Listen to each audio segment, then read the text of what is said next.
Obrigado. Então vamos começar sem mais perder tempo. Saudações a todos cá presentes. Então, eu estou aqui ao convite da Lacárdia para essa maratona de conhecimento, onde abordamos 4 temas bastante importantes e neste não deixaremos de falar sobre algo muito importante. As aulas estão a ser dadas no âmbito do programa do Science Path e é um prazer para mim estar aqui para partilhar ciência e conhecimento com vocês. Nós seguimos. Chamo-me Capela Pascoal, sou médico e pesquisador em saúde e hoje nós vamos falar sobre como estruturar e redigir artigo científico, que é uma das fases bastante importantes durante o processo da elaboração dos nossos trabalhos. E eu vou ser assim breve porque nós temos 2 apresentações, mas acho que nós conseguimos fechar no tempo. Então, nós hoje vamos abordar sobre como estruturar e redigir artigos científicos.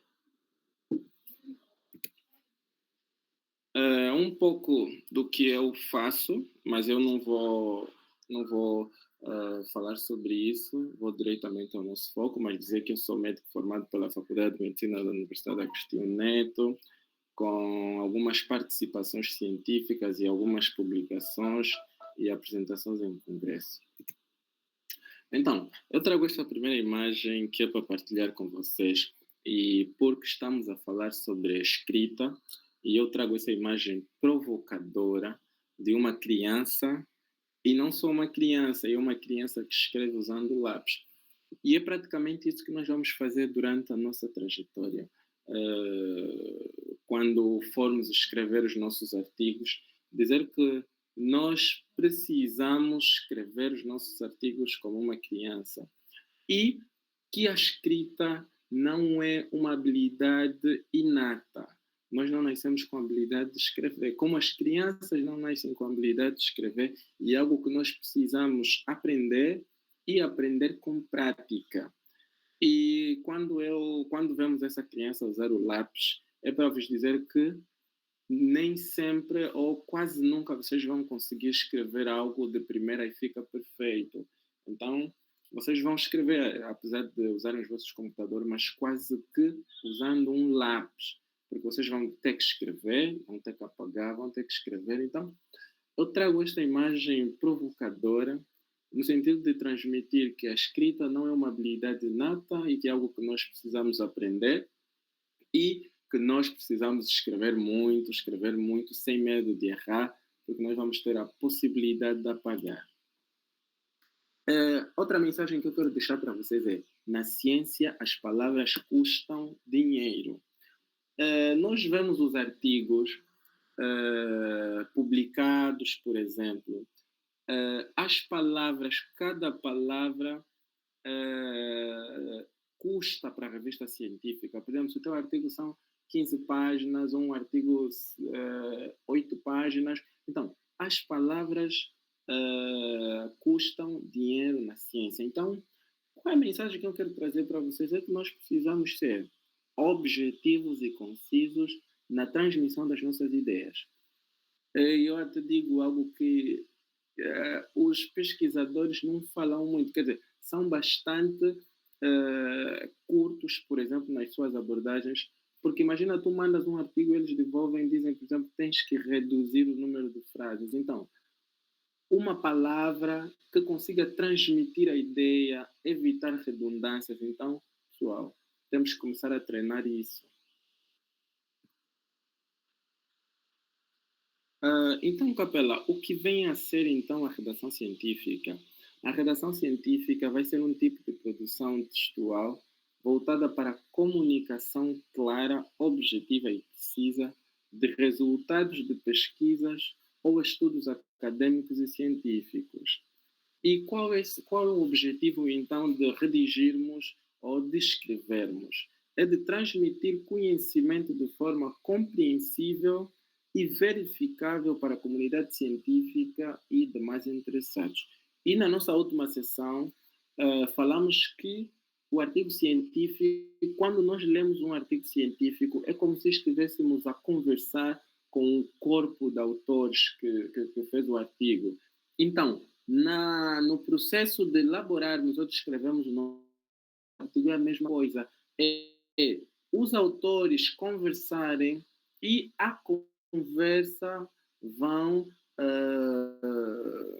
partilhar a conversa que têm ou vão partilhar a sua conversa em forma de escrita. Então, é vocês imaginarem que vocês estão a escrever e que este processo de escrita é como se no futuro, quando o vosso artigo for publicado, vocês estarão a conversar com alguém. Como é que vocês estarão a conversar com estas pessoas? Por isso é que nós devemos sempre usar de linguagem clara, objetiva e precisa, de modo que quem lê o nosso artigo tenha uma conversa suave conosco e uma conversa compreensível. Então, a redação científica é uma das etapas mais importantes da elaboração do nosso trabalho. Pessoal, eu trago aqui este resumo, inclusive é o resumo de um dos artigos que eu publiquei. Esta era o primeiro draft, e vem que alguém, por exemplo, isso estava tudo a preto, mas alguém com mais experiência, quando pegou no artigo, fora ainda, por exemplo, às correções do acordo ortográfico, veem que nós temos algumas coisas aqui que, tipo, uma das mensagens que eu vos passo, não devemos ser redundantes quando estivermos a escrever. Quanto menos palavras e mais claros somos, melhor. Devemos sempre usar pouca palavra e mais clareza. Se conseguirmos explicar em 10 palavras, não adianta usarmos 15.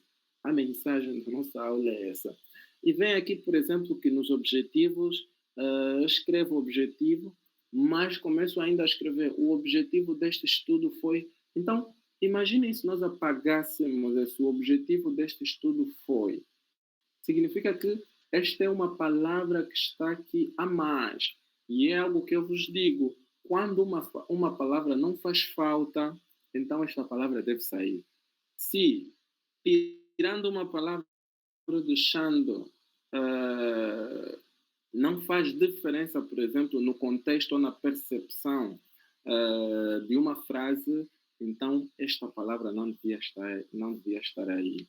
E ainda temos muitos outros exemplos. Por exemplo, aqui nos metodologia realizada um estudo, não havia necessidade, por exemplo, de escrever foi realizado um estudo, podíamos simplesmente escrever metodologia, estudo retrospectivo, ficaria bastante claro, porque, claro, que nós realizamos um estudo. Então, são essas coisas que vão pegando, mas, como expliquei no primeiro exemplo, é com o tempo. E tem muitos outros exemplos sobre correções de artigos. Por isso é que quando estamos a começar, precisamos sempre de um senior que dê uma vista de olho naquilo que nós estamos a fazer. E bem, este resumo, depois de uma correção, transformou-se neste resumo. E aqui nós temos um resumo bastante claro, mais atrativo, e isso também faz parte, por exemplo, de chamar a atenção dos leitores, porque quando nós temos um texto pequeno, mas que explica muito bem o que nós queremos, então nós atraímos mais pessoas a ler. Então, é isto que eu quero transmitir para vocês durante o processo de escrita, mas é algo que se adquire com prática. E, por exemplo, nós estamos a ver aqui, vamos dar o exemplo da conclusão. Conclusões. Nossos resultados demonstraram que variáveis pré- e pós-operatórias, incluindo idade, ventilação mecânica, tempo de intubação, índice de neutrófilo linfócito e contagem de linfócitos, podem prolongar o tempo de internamento. E daquela conclusão, chegamos a esta conclusão. Variáveis pré- e pós-operatórias incluindo idade de ventilação mecânica, tempo de intubação, índice de neutrófilo linfócito e contagem de linfócitos, associaram-se ao tempo de internamento prolongado, não sei. E tipo, a ideia mesma, mas nós aqui conseguimos transmitir a ideia usando o mínimo de palavras possível. Esta é a intenção. Então, eu trago esta imagem para dizer que nós queremos escrever os nossos artigos científicos. Imaginem que vocês já têm o vosso primeiro trabalho de investigação científica e vocês publicam, e é assim que ela aparece. Um edifício enorme. Este é o trabalho concluído e publicado. Mas eu quero trazer a mensagem por detrás disto, porque eu disse que o artigo é a conversa entre os autores e o leitor. É isto que nós vemos. Por exemplo, nós viajamos por uma cidade, é isso que nós vemos, é isso que nos transmite. Mas nós precisamos saber que antes de termos esse edifício, nós tivemos um processo por trás disso. Por exemplo, na elaboração do nosso artigo, tivemos um protocolo, tivemos um grupo que teve que colher os dados. Então, tudo isso é para termos, no final, este prédio que representa o nosso artigo publicado. Mas não podemos deixar de nos esquecer que aquele prédio começou, por exemplo, de uma fundação. E aqui a mensagem que eu quero trazer para vocês é que as primeiras etapas ou os primeiros passos são fundamentais para termos um bom artigo no final. Então, pessoal, as primeiras etapas devem ser bem feitas. Vão escrevendo os vossos artigos. Procurem sempre formas melhores de escreverem. Porque quando nós publicamos o nosso artigo fica disponível para o mundo. Não estou a dizer para Angola, o nosso artigo fica disponível para o mundo. Então, vale a pena fazer uma boa fundação, vale a pena caprichar nos primeiros passos, na escrita do protocolo, escreve o teu artigo, entrega para alguém ler, pede feedbacks, porque no final, quando o nosso artigo for publicado, seremos nós a conversar com as pessoas, e as pessoas depois podem dizer o que é que acharam da conversa, se foi uma conversa clara, se foi uma conversa confusa. E eu trago esta imagem assim, escura. Acho que o slide aparece para vocês escuro e foi propositado. Por quê? Porque é uma mensagem que eu quero transmitir para vocês e talvez seja a fonte de problema de muitos de vocês. Só, nós queremos começar a escrever artigos científicos do zero. Abrir uma folha branca e começar a escrever título. Só, eu não sei se alguém já fez isso. Eu tentei muitas vezes, isso não funcionou. Pelo contrário, isso só trouxe mais frustrações, porque eu não imagino, nem eu faço isso, abrir um Word em branco e começar a escrever um artigo, tema, autores. Pessoal, não se faz isso. E é este erro que a maior parte das pessoas que está a começar a fazer pesquisa comete. As pessoas querem começar do nada, querem começar do escuro. Então, Capela, qual é a tua recomendação? E eu digo que é a minha recomendação porque foi assim que eu aprendi. Peguem templates pré-elaborados. Se querem fazer um protocolo, peguem o protocolo de um colega já pronto, que foi aprovado, né? Que vocês acham que está minimamente bem organizado. Então, vocês vão fazendo o vosso protocolo por cima daquele protocolo. Não existe erro nisto, não existe problema nisto. Só que tu precisas de algo que te guie. É mais fácil tu teres um protocolo e tu apagas o tema do colega, escreves o teu tema. É mais fácil fazer isso. Apagas a metodologia do colega, escreves a tua metodologia. Então, a ideia que eu quero transmitir-vos é esta. Não adianta começar do zero. Peguem templates pré-formados e vão fazer os vossos trabalhos. E eu vou trazer alguns exemplos claros. Por exemplo, na organização de um artigo, nós temos a folha de rosto. Pessoal, ninguém precisa vir abrir um Word em branco e começar a escrever tudo isso do jeito que está. Não. nem eu faço isso. Eu pego dos meus trabalhos passados ou dos trabalhos dos meus colegas minimamente organizados e eu vou fazendo o meu trabalho por cima do trabalho deles. Apago o tema deles, coloco o meu. Por exemplo, aqui já está a organização dos nomes, então a única coisa que eu preciso fazer é apagar o meu nome, escrever de quem realmente devia estar. Apaga este nome, escreve de quem devia estar. E tu vais estruturando o artigo ou vais fazendo as alterações para deixar o artigo do jeito que tu queres. E pessoal, isso faz uma diferença, isso faz uma diferença extrema. Isso faz uma diferença do tipo de determinar se você realmente vai ter motivação para continuar a escrever o teu artigo ou não. Tá? Porque muita gente fica sem ideias sequer de como começar, e é isso que muitos fazem, não começam sequer. Mas quando já temos um template pré-elaborado, nós conseguimos começar a alterar, e se tivermos algumas dúvidas, nós podemos talvez perguntar para alguém, mas precisamos começar. Então temos aqui a folha de rosto, é assim que vocês vão organizar os vossos artigos na folha de rosto. Precisam colocar o tema bem centralizado, negritado, e depois vocês vão ver, cada revista tem as suas recomendações, mas vocês podem fazer o draft e depois vão adaptando, por exemplo, a forma de revista. Ou então, há pessoas que, mesmo durante a escrita, já sabem qual revista vão enviar, então vão já checar para deixar tudo conforme a revista. Então, temos o título, temos os autores bem organizados, com as referências das instituições. Temos aqui o autor correspondente, é só mudarem o nome, o e-mail e tal. Então a folha de rosto é isso, não temos muitos problemas. E nós estamos a falar de escrita. E vocês, até aqui, vocês já sabem escrever uma folha de rosto. Se vocês têm um título que querem desenvolver de um trabalho, vocês com esse template, vocês conseguem escrever uma folha de rosto.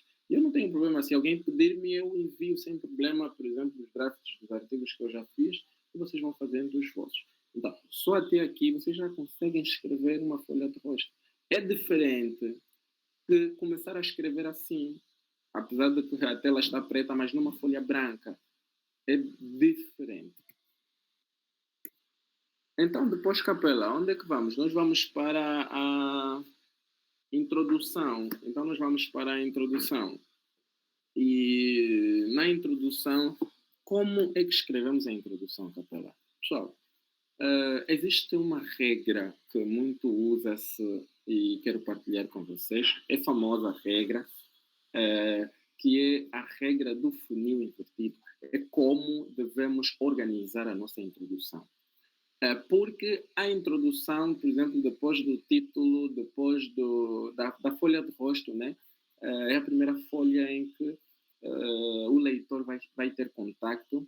E por que as pessoas leem a introdução? As pessoas leem a introdução para estarem, para perceberem o contexto do problema que está a ser abordado no artigo. Se estás a falar, por exemplo, de obesidade, ele vai ler a introdução para saber qual o contexto da obesidade no momento e o que motivou a elaboração de um trabalho sobre obesidade.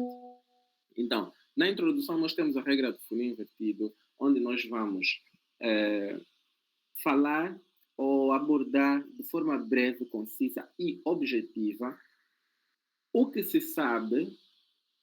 No primeiro parágrafo, tu vais escrever o que se sabe sobre a doença. Se queres falar, por exemplo, sobre a malária, vais dizer o que se sabe. Podes começar definindo o que é a malária e sempre que tiverem espaço para isso, comecem sempre por apresentar um conceito sobre o problema que vocês estão a abordar. Se for malária, a malária é uma doença infecciosa, transmitida.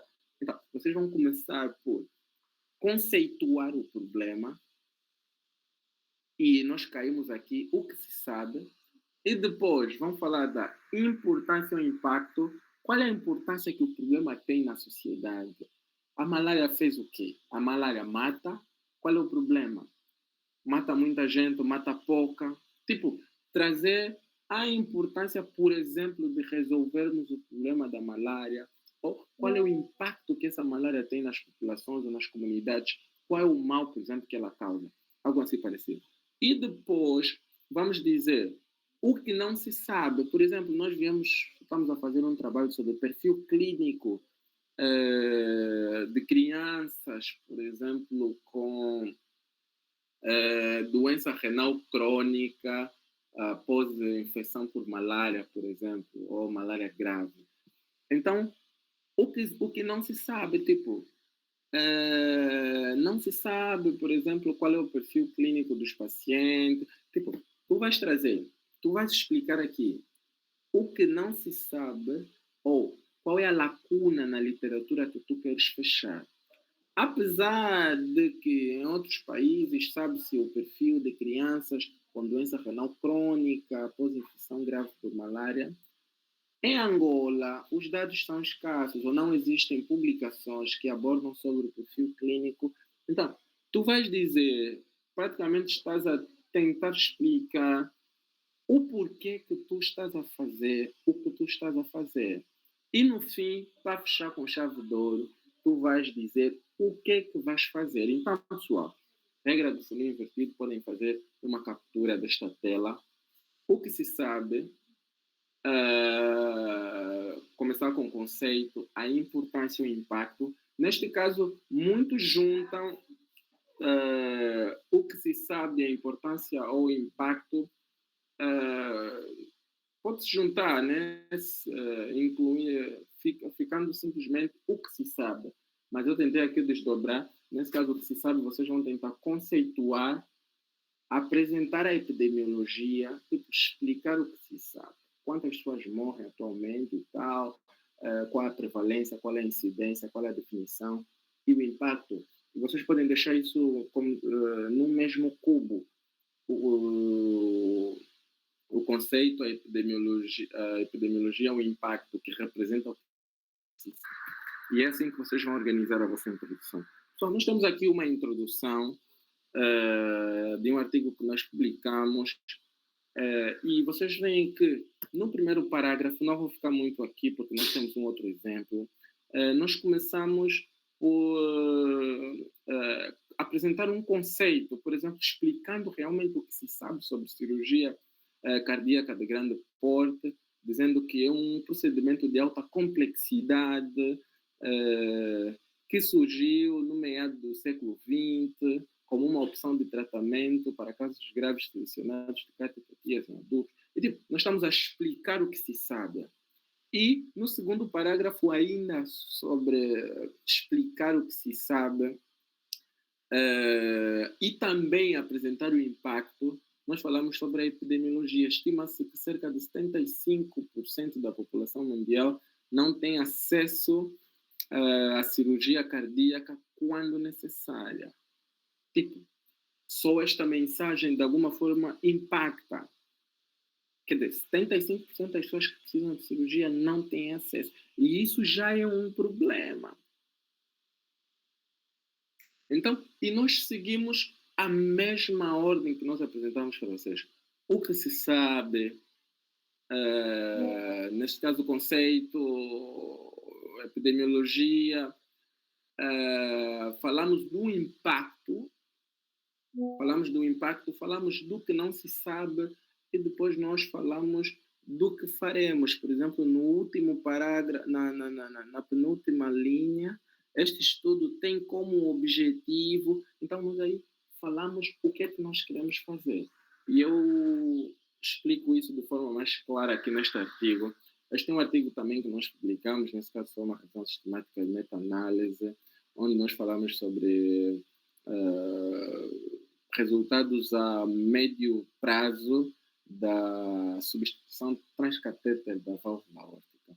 E nós organizamos o nosso artigo assim, depois vocês podem checar, isso está publicado no PubMed. Nós começamos por apresentar o conceito, o que se sabe. A estenose aórtica, a doença valvar cardíaca mais prevalente em idosos, é caracterizada por um estreitamento hemodinamicamente significativo.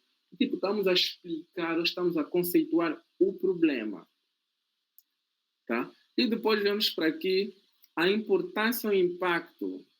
E aqui nós começamos a explicar qual é a importância e o impacto tanto da substituição transcatéter como da cirurgia cardíaca. E aqui nós dizemos o que se sabe. Embora meta-análises anteriores tenham o que não se sabe, desculpem, aqui nós estamos a dizer o que não se sabe. Falamos o que se sabe, qual é o impacto, o que não se sabe. E vem só como é que existe uma sequência lógica entre o que não se sabe e o que faremos neste estudo. Embora meta-análises anteriores tenham demonstrado que a TARV, que é a substituição transcatéter, não é inferior à SARV, que é a cirurgia, em pacientes com risco cirúrgico baixo ou moderado, elas incluíram principalmente estudos com período de acompanhamento mais curtos, limitando a avaliação desse desfecho a médio prazo. Então, nós dissemos, por exemplo, é só para descontextualizar, a estenose aórtica é quando há o estreitamento da válvula aórtica. Existem duas formas de resolver. Abrimos o peito do paciente e trocamos, ou então entramos pela veia femoral, ou um outro acesso, pode ser radial, geralmente a femoral, entramos pela femoral e já existem formas de substituição desta dinâmica. Entra-se pela artéria femoral, vai-se até o coração e deposita-se a válvula. É isso que nós estávamos a comparar então. E nós dissemos que já existem estudos que fazem comparação entre TARV e SARV. Mas o problema é que esses estudos incluíram estudos com tempos curtos. Então, nós não sabemos quais são os resultados a médio e longo prazo. Então, e nós caímos aqui, o que nós faremos? Para preencher essa lacuna, a presente revisão sistemática e meta-análise teve como objetivo comparar de forma abrangente a segurança e eficácia a médio prazo da TARV versus SARV em pacientes com estenose aórtica, com risco cirúrgico baixo ou moderado, avaliando dois desfechos. E tipo, o que se sabe, a importância, o impacto, dissemos o que não se sabe, que justifica o porquê que estamos a fazer e no final fechamos com a chave de ouro, que é o que faremos no estudo. E depois nós passamos para materiais e métodos. Pessoal, materiais e métodos igualmente não precisam começar com uma folha branca. Peguem templates pré-elaborados e nos materiais e métodos o que é que nós vamos fazer? Vamos explicar qual é o caminho que nós usamos para realizar ou para responder a nossa pergunta de pesquisa. Por exemplo, nós queremos saber qual a prevalência de hipertensão arterial em jovens angolanos. Na metodologia, vamos explicar o que é que fizemos, por qual caminho fomos para responder à nossa pergunta inicial. Qual é o desenho de estudo que fizemos, quais são as variáveis, qual é o aparelho que usamos, qual é a marca do aparelho que usamos, onde é que encontramos estas pessoas, como é que medimos a pressão arterial. Então, essa sequência, desenho e local de estudo, variáveis e definições, análise estatística e considerações éticas. Esta é a organização e nós temos aqui alguns exemplos. Esse é o exemplo do artigo que apresentei já lá sobre os fatores associados ao tempo de internamento prolongado na UCI. Então, nós aqui, desenho e local de estudo, explicamos perfeitamente qual foi o desenho que nós usamos, conduzimos um estudo retrospectivo à base de prontuários, o local de estudo, que foi o complexo hospitalar do Instituto Pulmonar Cardiovascular de Nascimento, o período de estudo, e aqui nós também incluímos os critérios de inclusão como os critérios de exclusão. Na segunda, começamos a explicar quais são as variáveis que nós usamos e defini-las, como foram definidas. Por exemplo, temos o índice de massa corporal, temos, por exemplo, o índice de neutrófilo linfócitos, temos a circulação extracorpórea. Então, dissemos quais e explicamos como consideramos cada. E depois explicar como fizemos a análise estatística. Quanto aos resultados, eu considero os resultados como uma das fases mais leves de se fazer no artigo científico, simplesmente precisamos. Depois de realizarmos a análise estatística, que é para muitos a dor de cabeça ter que usar ou o SPSS ou o R, que é mais avançado, ou tem um outro que eu me esqueci, que eu, inclusive, uso com bastante frequência, o Jamov, exatamente, o Jamov. Então, depois de termos os resultados, simplesmente precisamos escrever, pessoal. Não delonguem na escrita dos resultados. Simplesmente o que é que encontraste e vai escrevendo. E na escrita dos resultados, nós temos as opções de apresentar os nossos resultados, pessoal. Ou apresentamos em texto, ou apresentamos em tabela, ou apresentamos em gráfico. Mas temos que ter cuidado para não termos as informações repetidas. Apresentas algo em texto e a mesma coisa apresentas em tabela e em gráfico. A ideia não é esta, a ideia é como fica mais claro, o que transmite mais clareza na apresentação do teu resultado. Há resultados que não se percebem, por exemplo, em forma de texto ou tabela, tá? E são melhor apresentados, por exemplo, em forma de gráficos. Então, a ideia é escolhermos a melhor forma de apresentarmos o nosso trabalho. Mas dizer que os textos devem ser objetivos, simplesmente explicando o que realmente nós encontramos, sem dar explicações ou sem falar sobre outras coisas. Então, precisamos simplesmente explicar o que nós encontramos. Pessoal, e depois vem, se não, a maior dor de cabeça para todo mundo que vai escrever o seu artigo, que é a parte da discussão. Infelizmente, nós não vamos abordar de forma extensiva a discussão, mas o que eu quero transmitir na discussão é: a discussão é os teus resultados, como os teus resultados vão de encontro com o que já existe na literatura. E qual é a interpretação que tu fazes dos resultados que tu encontraste com os resultados que as outras pessoas encontraram. Então, tu vais discutir. Nós encontramos isso, mas o outro estudo encontrou isso. Por que esses resultados foram diferentes e qual é o impacto dessa diferença? Ou como é que se supera, por exemplo, essa diferença? Não. O outro estudo encontrou resultados diferentes porque nós fizemos por exemplo, no nosso estudo nós incluímos idosos, mas no estudo deles eles não excluíram idosos. Então, essa diferença de população provavelmente pode explicar a divergência dos resultados. Tipo, a discussão é os teus resultados como vão de encontro com o que já existe na literatura. E algo que nós falamos na aula presencial e que deixo aqui para vocês é o primeiro parágrafo. Apesar de não falar sobre toda a discussão, mas eu queria falar sobre o primeiro parágrafo. Como vocês vão escrever o primeiro parágrafo? Isso tem regra. Capela, como se escreve o primeiro parágrafo da discussão? O primeiro parágrafo da discussão é a apresentação dos resultados.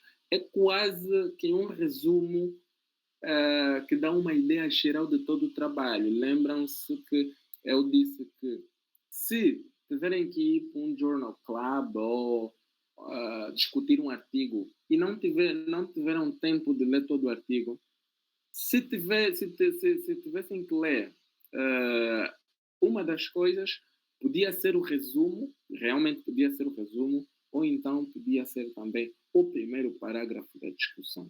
Porque aqui nós trazemos os principais resultados e aqui nós escrevemos os principais resultados deste estudo mostram que a idade mais avançada, menor contagem absoluta de linfócitos, ventilação mecânica, maior tempo de intubação, associaram-se, por exemplo, ao tempo de internamento. Aqui, por exemplo, apresentamos os nossos resultados, os principais resultados. não se verificou associação entre o tempo de internamento e o número de comorbidades. Por exemplo, fomos aqui explicando, então, nós aqui fazemos a apresentação dos nossos resultados, dos principais resultados no primeiro parágrafo da discussão. Isso é regra. Então, quanto à conclusão, o que é que nós fazemos na conclusão? Na conclusão é dizer que temos que ter um pouquinho cuidado para não termos que só repetir o que nós já fizemos na apresentação dos resultados, mas a conclusão, e algo que eu tenho aprendido com o tempo, depois de fazeres o teu trabalho, tu tens que explicar, e agora o que é que vamos fazer com esse trabalho?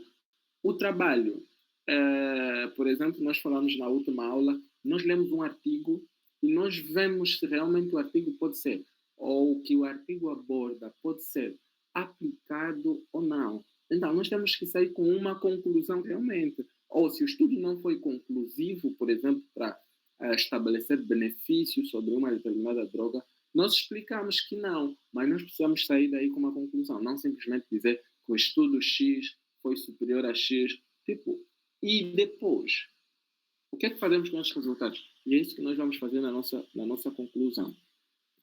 Por exemplo, aqui na nossa conclusão, só para mostrar-vos, nós escrevemos no presente estudo, fatores de dados, explicamos o que nós já explicamos, por exemplo, mas de forma concisa lá nos resultados, apresentamos os principais resultados e depois começamos a explicar como é que estes resultados podem ser aplicados na prática clínica ou qual é o impacto, por exemplo, do estudo. E nós começamos dizendo que esses achados sugerem potenciais alvos de otimização do manejo perioperatório e a implementação de triagem de marcadores inflamatórios e protocolos de desmame ventilatório. Então, com base nos resultados que nós achamos, e porque é o primeiro estudo em Angola a abordar o assunto, então nós, como vimos que alguns fatores estavam associados ao tempo de internamento, prolongado, ou que prolongavam a estadia dos pacientes na UCI.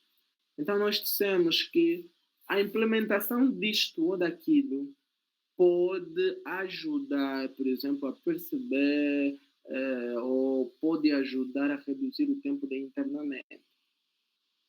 E aqui ainda continuamos. No contexto angolano, caracterizado por recursos limitados e escassez de leitos de cuidados intensivos, intervenções de baixo custo, intervenções de baixo custo e alto impacto, como checklist padronizados, educação da equipe multiprofissional e monitorização sempre dos parâmetros hematológicos, vem que só através dos parâmetros hematológicos, claro que precisam-se de mais estudos, mas pelo menos os resultados que nós encontramos é que esses parâmetros foram bons, por exemplo, para dizer, ou estiveram associados ao maior tempo de internamento. Então, prestar um pouquinho mais de atenção nisso, porque são medidas de baixo custo e simples, podem realmente ajudar. E estamos mesmo já com o tempo, não quero que esta aula fique longa. Então, depois temos as referências bibliográficas. Pessoal, as referências é algo bastante simples. Podem usar, por exemplo, referenciadores automáticos como o Zotero, o Mendeley. Simplesmente precisam saber como a revista quer as referências. E vocês fazem as referências. Não tem segredos fazer referências. Para dizer-vos que não só de aulas teóricas vocês vão escrever os vossos artigos, mas precisam teoria prática. Este é o ciclo do aprendizado da escrita científica. Leiam. O segredo de escrever é ler. Acho que isso está aí, esta frase está num dos slides. O segredo de escrever é ler. Quantos artigos tu lês, por exemplo? Porque tu precisas saber como os outros escrevem. Não são coisas que precisam sair da tua cabeça do nada, do zero, do begin. São coisas que você precisa saber como os outros escrevem. como eu posso adaptar a forma dos outros escrever aos meus artigos. Então, leiam artigos, tentem escrever, escrevam um parágrafo, não precisam escrever, por exemplo, de forma sequencial, um parágrafo ou outro. Podem escrever de forma desorganizada. 2 alíneas, deixam. Colocam a citação. 2 alíneas, colocam a citação. 2, colocam a citação. Depois vocês vão juntando essas alíneas para formar uma ideia clara. Então, e isso é simplesmente com prática. Acho que terminamos em mais 5 minutos, mas vou explicar. Quando citar, pessoal, para os artigos que nós vamos escrever, para a modalidade dos artigos que nós vamos escrever, nós vamos sempre citar os outros artigos, outros livros ou as outras referências. Então, nós devemos sempre citar, a não ser que nós estamos a transmitir uma ideia nossa. Então, mas nós precisamos sempre citar os outros artigos. E não é, por exemplo, copiar o que os outros escrevem, mas sim ler o que eles escreveram e interpretamos o que eles escreveram e nós escrevemos o que nós interpretamos daquilo, sem copiar e colar no nosso artigo, porque nesse caso aí estaríamos a correr ao plágio. Só como citar? Como citar? E eu já deixei, por exemplo, aí as referências. Como é que nós vamos citar? Nós vamos escrever, é isso que eu já disse anteriormente, nós vamos ler, vamos interpretar, vamos escrever como percebemos o parágrafo e nós vamos citar. E uma das coisas que eu recomendo bastante para fugirmos sempre do plágio é: tem uma ideia, por exemplo, queres escrever uma ideia, por exemplo, queres escrever uma definição, por exemplo, que é a cirurgia cardíaca. Só que o artigo define de uma forma bem clara, por exemplo, a hipertensão, o artigo define de uma forma bem clara. Uma das formas, por exemplo, de não incorrermos por plágio é, ao invés de tirares a definição de um único artigo, tu tiras de 2.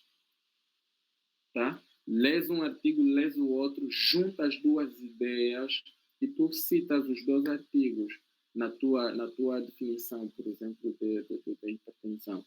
É uma forma bastante boa, por exemplo, de escrevermos nossos artigos e de fugirmos, por exemplo, do plágio. Quem citar, pessoal, eu quero bastante falar sobre isso, que tem sido um problema grande,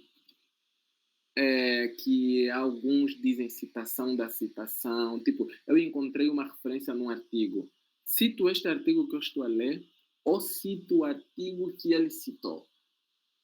E essa é uma dúvida bastante frequente para não só para quem está a começar, às vezes para quem já começou a fazer pesquisa. Então, a única coisa que eu deixo para vocês é: queres apresentar o conceito de uma determinada doença, para estes casos nós não temos assim regras bastante rígidas. Por exemplo, tens que tirar especificamente do artigo X. Mas o que eu recomendo é, se vão para revistas bastante boas, por exemplo, a The Lancet, a Nature, a New England, o JAMA, procurem por artigos de revisão. Porque eles lançam sempre uma revisão. Sobre malária, vão lançar um artigo sobre revisão, explicando o que é malária, os conceitos, epidemiologia, tratamento, tudo. Então, vão por esses artigos de revisão e peguem os conceitos e vocês podem citar estes artigos. Agora, o outro problema é quando não citar o artigo que eu estou a ler. Pessoal, isso é principalmente quando estamos a usar dados epidemiológicos. Imaginem que eu faço um trabalho hoje, por exemplo, o trabalho que nós fizemos sobre a prevalência da hipertensão arterial em Angola, no contexto da nossa revisão sistemática e meta-análise, e alguém escreve: eu faço esse trabalho, fizemos o trabalho primário, E o Hermênio vem falar também sobre a hipertensão arterial. E ele escreve, cita o meu artigo. A prevalência da hipertensão arterial em Angola é de 35%. Depois ele coloca aí citação. Por exemplo, Capela Pascoal. Mas só que a UESA também quer fazer um artigo sobre hipertensão. E ela encontra o artigo do Hermênio a dizer que a prevalência de hipertensão arterial em Angola é de 30%. Não deve citar o Hermênio, porque não foi o Hermênio que fez esse estudo. Principalmente para estudos de campo, devem procurar o estudo primário. Então, a UESA vai fazer o seguinte, vai clicar, vai pegar no artigo do Hermênio, que disse que a prevalência é de 35%, vai encontrar a citação, vai clicar na citação para chegar até ao estudo que realmente foi no campo, porque, vem, não tem sentido. Eu gasto bastante dinheiro, vou para o campo, vou para o interior, afiro a pressão arterial de 1.500 mães, e depois publico o meu artigo.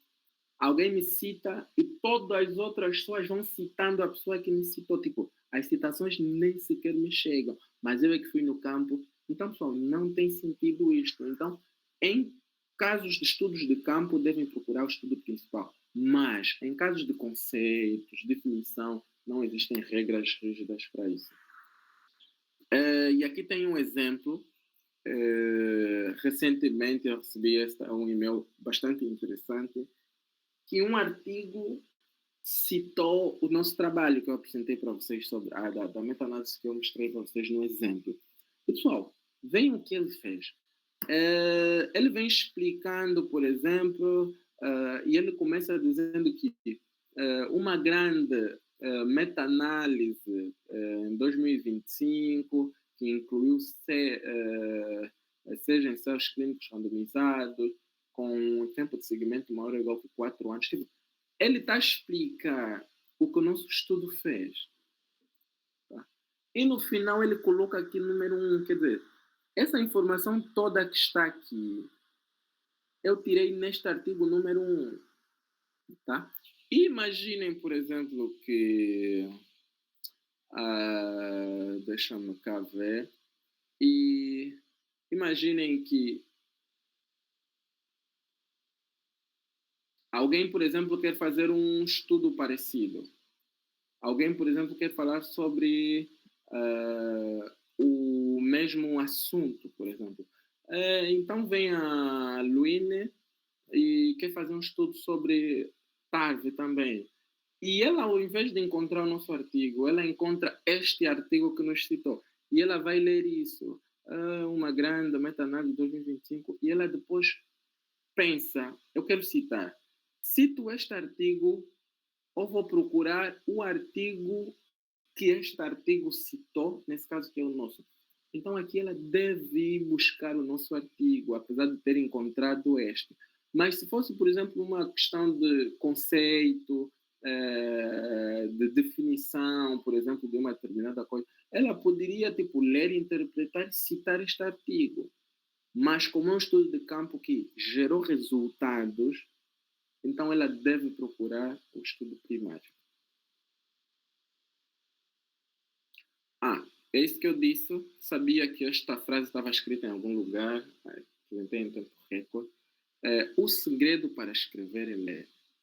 Não tenho muitas explicações para isso, acho que é bastante claro. Então, pessoal, muito obrigado pela vossa atenção. Aqui deixo a mensagem: Practice makes progress. A prática faz o progresso. E muito obrigado.